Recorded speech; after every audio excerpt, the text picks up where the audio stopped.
అందరికీ నమస్తే. నేను మీ అరవింద్. Welcome to ETV. ఈరోజు అయితే మనం సీనియర్ అడ్వకేట్ అంబల్ల మాధవి గారి దగ్గరికి వచ్చాము. ధరణి పోర్టల్ వల్ల జరిగిన నష్టాలు, అందులో రైతులకు ఎలాంటి నష్టాలు జరిగినాయి, అసలు ఎవరికి ధరణి పోర్టల్లో చేంజెస్ చేసే అధికారం ఉంది, ఏదైనా లీగల్ ఇష్యూ అయితే ఎన్ని సంవత్సరాలు పడుతుంది, అది సొల్యూషన్ దొరకడానికి రైతులకి అనే విషయాలను మాధవి గారితో చర్చిద్దాం. నమస్కారం మాధవి గారు. మేడం, ఈరోజు మనం ఈ ధరణి పోర్టల్లో జరిగిన మిస్టేక్స్ వల్ల రైతులు నష్టపోయిన టాపిక్ మీద డిస్కస్ చేద్దాం అనుకుంటున్నాము.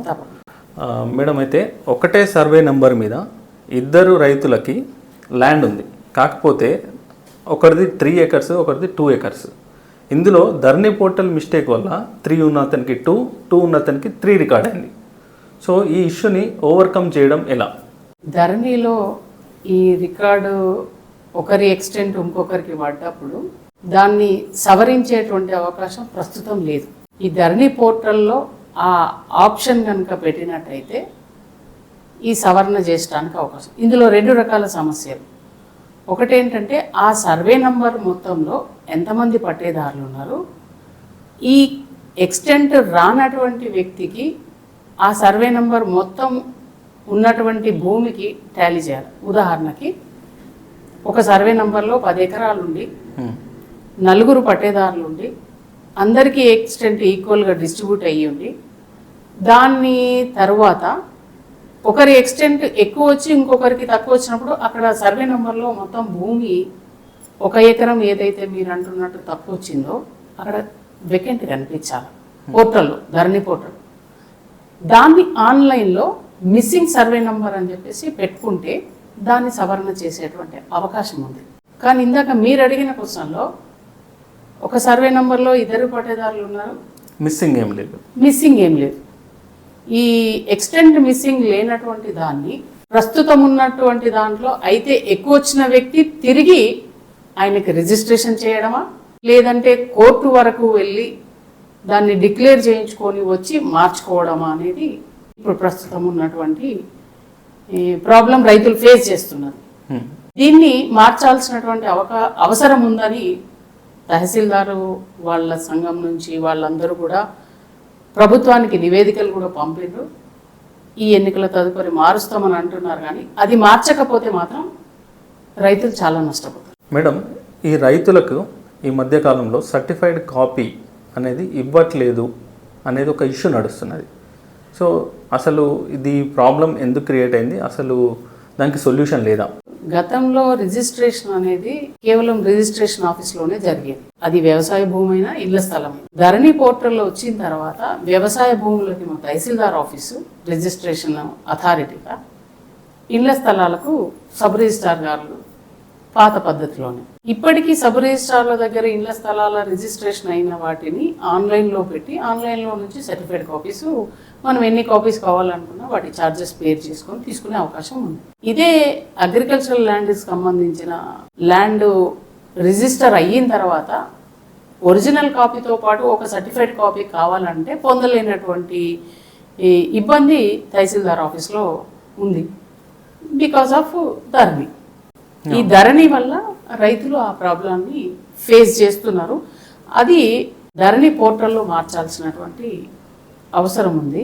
ఆ ధరణి పోర్టల్లో మార్చినట్టయితే రైతులు సర్టిఫైడ్ కావాలి. ఎందుకంటే గతంలో రైతులు తీసుకున్నారు, దాన్ని ప్రభుత్వమే మళ్ళీ మార్చింది. ఏ ఉద్దేశంతో మార్చింది అనేది ఎవరికి తెలియదు, కానీ దాన్ని మళ్ళీ చేంజ్ చేసినట్టయితే రైతులు సర్టిఫైడ్ కాపీస్ అందరు కూడా తీసుకునే అవకాశం ఉంది. అంటే రిజిస్ట్రేషన్ ఆఫీస్కి మార్చితే, రిజిస్ట్రేషన్ ఆఫీస్ కాదు, రిజిస్ట్రేషన్ ఆఫీస్లో ఏ రకంగా అయితే మనం ఒక డాక్యుమెంట్ రిజిస్టర్ అయిన తర్వాత ఒరిజినల్తో పాటు మనం ఎన్ని సర్టిఫైడ్ కాపీస్ కావాలని అనుకుంటే అన్ని ఆన్లైన్ మీ సేవ ద్వారా తీసుకునే అవకాశం.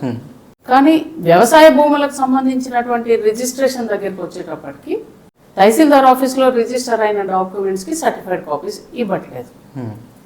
ఇది ధరణి పోర్టల్లో అంతకుముందు పెట్టి తిరిగి ఆ పోర్టల్లో ఆప్షన్ను మార్చారు. తిరిగి ఆప్షన్ను పొందినట్టయితే రైతులకు సర్టిఫైడ్ కాపీస్ తీసుకునే అవకాశం ఉంది.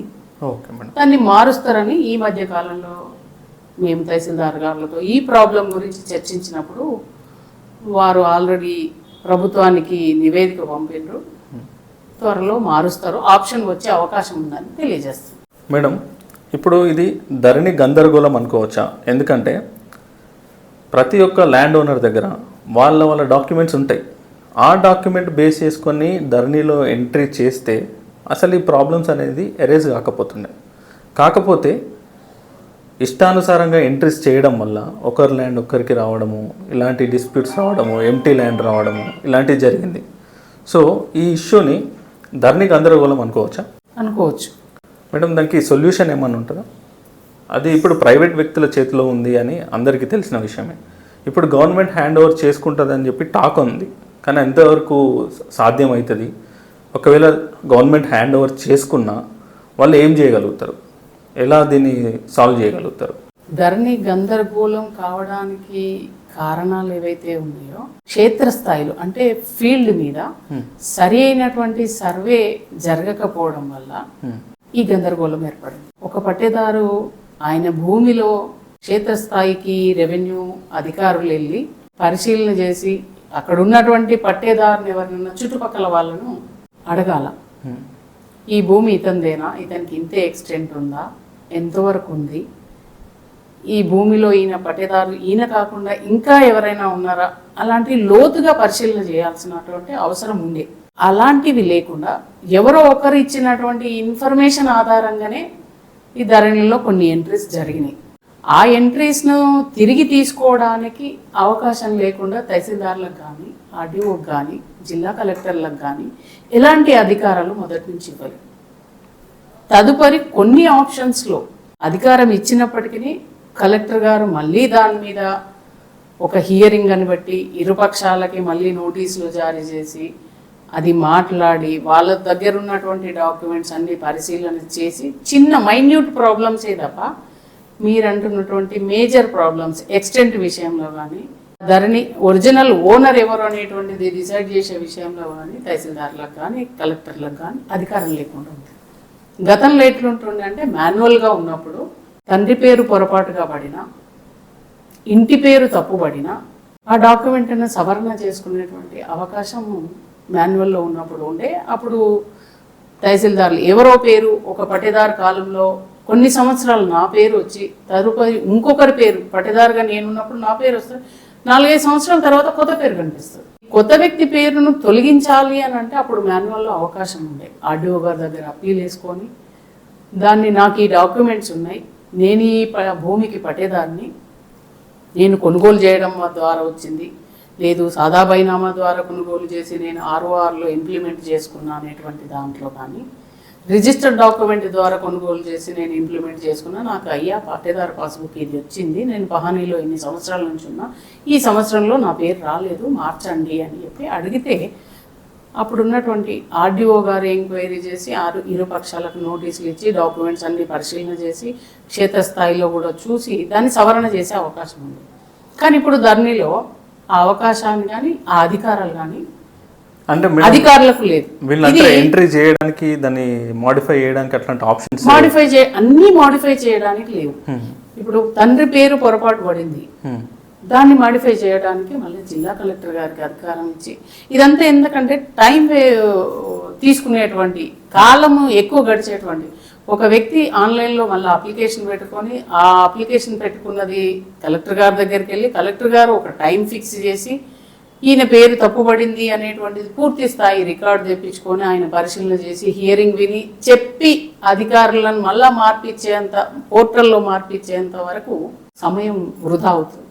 గతంలో అలా ఉండేది కాదు. చిన్న పొరపాటును తహసీల్దార్ స్థాయిలోనే దాన్ని పరిష్కరించేటువంటి అవకాశం ఉండేది. ఈ ధరణి పోర్టల్ వల్ల ఇప్పుడు అవకాశాన్ని రైతులు కోల్పోయి ఐఏఎస్ స్థాయికి పై వరకు వెళ్ళి వారికి సమయపాలన ఉండదు. వారికి కుదిరిన సమయంలోనే వారు ఇచ్చే సమయంలోనే ఇవి చేయాల్సి వస్తుంది.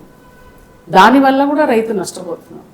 మరొకటి ఏంటంటే ఈ ధరణి పోర్టల్ అనేటువంటిది ఒక ఏజెన్సీ ప్రైవేట్ వ్యక్తుల చేతిలో ఉండడం వల్ల దాన్ని పోర్టల్ను మార్చడానికి మరి అప్పుడు ప్రభుత్వాలు ఎందుకు సుముఖత చూపలేదో, దేని వల్లనో టెక్నికల్ ప్రాబ్లమా ఏ ప్రాబ్లం వల్లనో చేయలేదు. కానీ ఇప్పుడున్నటువంటి ప్రభుత్వాలు కనుక ఆ పోర్టల్ను మార్చి ఆన్లైన్లో చేయడం వల్ల కొన్ని లాభాలు కూడా ఉన్నాయి. ఆ లాభాలు కూడా నేను మీకు చెప్తాను. ఈ నష్టాలు జరిగేటువంటి జెన్యూన్ నష్టాలని నివారించడానికి పోర్టల్లో చాలా ఆప్షన్స్ పెట్టాల్సింది ఉంది. ఒక వ్యక్తి పేరు మీద ఉన్నటువంటి భూమిని 4 కుటుంబ సభ్యులు పంచుకున్నప్పుడు 4 పేరు మీదకి ఒకప్పుడు చేయడం కూడా ఇబ్బంది అయింది. తదుపరి మార్చరు. అదే విధంగా పోర్టల్లో ఒక అంశాన్ని మార్చినప్పుడు ఇంకో అంశాన్ని మార్చడానికి పోర్టల్ ఎందుకు సహకరించదు, దీన్ని ఎందుకు మార్చట్లేదు అనేది రైతుల ప్రశ్న. దాన్ని ప్రభుత్వం కనుక శ్రద్ధ చేసి ఆ పోర్టల్ను మార్చి చేస్తే రైతులకు చాలా లాభం జరుగుతుంది.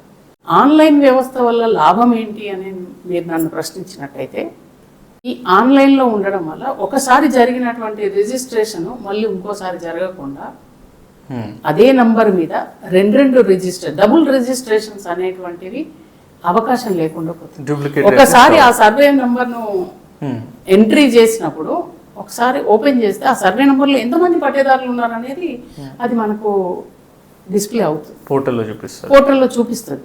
ఒక సర్వే నంబర్లో ఇంతమంది పట్టేదారులు, వాళ్ళకి ఇంత ఎక్స్టెంట్ ఉంది అని.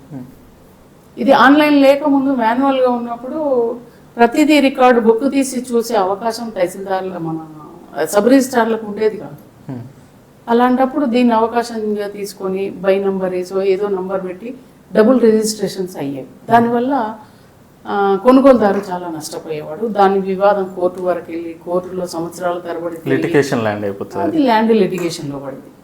ఈ లాభం అయితే రైతులకు జరుగుతుంది, ఎందుకంటే డబుల్ రిజిస్ట్రేషన్ కాకుండా ఉండడం వల్ల ఒకరు కొన్న భూమిని మరొక రైతు మోసపోయి కొనకుండా ఉండే అవకాశం జరుగుతుంది. మేడం, మనకు పూర్వకాలంలో అంటే ధరణి ముందు ఊర్లో ఒక రైతు ల్యాండ్ ఇంకో రైతుకి అంటే ఒక ఎక్స్టెంట్ ఇంకో రైతుకి వెళ్ళిపోయిందంటే, పట్టేదారికి వెళ్ళిపోతే వాళ్ళు ఊర్లో ఉన్న పెద్ద మనుషుల మధ్యలో పంచాయతీ పెట్టుకొని ఈ ల్యాండ్ వీళ్ళది ఈ ల్యాండ్ వీళ్ళది అని ఒక అగ్రిమెంట్కి వచ్చి ఆర్ఐకి కానీ ఎంఆర్ఓ దగ్గరికి కానీ వెళ్ళి వాళ్ళ సొల్యూషన్, మాకు ఇట్లా అయింది సార్, మేము ఇట్లా మాట్లాడుకున్నాం, మా ఇట్లా పంచాయతీ తేలింది, మాకు ఇది చేయండి అని దరఖాస్తు పెట్టుకుంటే వాళ్ళకి అది ఇష్యూ ఏదైతే ఉందో సార్ట్అవుట్ అయ్యేది.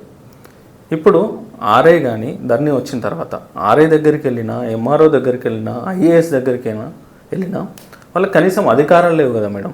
సో వీళ్ళు కోర్టు మెట్లు ఎక్కితే ఎన్ని సంవత్సరాలు పట్టచ్చు మేడం వీళ్ళకి సొల్యూషన్ దొరకడానికి?